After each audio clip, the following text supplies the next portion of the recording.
Абоос мамаммен қалай таныстыңыздар? Сенің мамаң маған жалынатын кәдімгідей. Көшенің басында тұрып алады, мен алып кетті. 1000 теңгелік қатын ғой. Ай, оқымаш, алмасам өлем деп жылап үйге келдің ғой. Қой қатын. Жалынып маған. Бала шаға бар. Туысқандарың ертіп. Ішпеймін шай. Сенің папаң.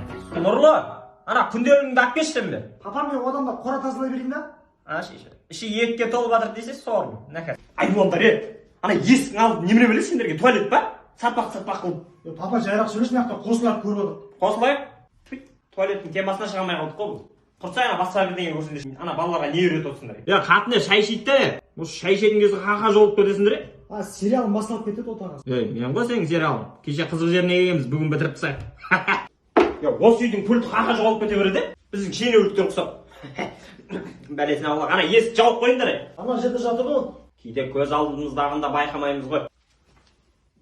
Назлы!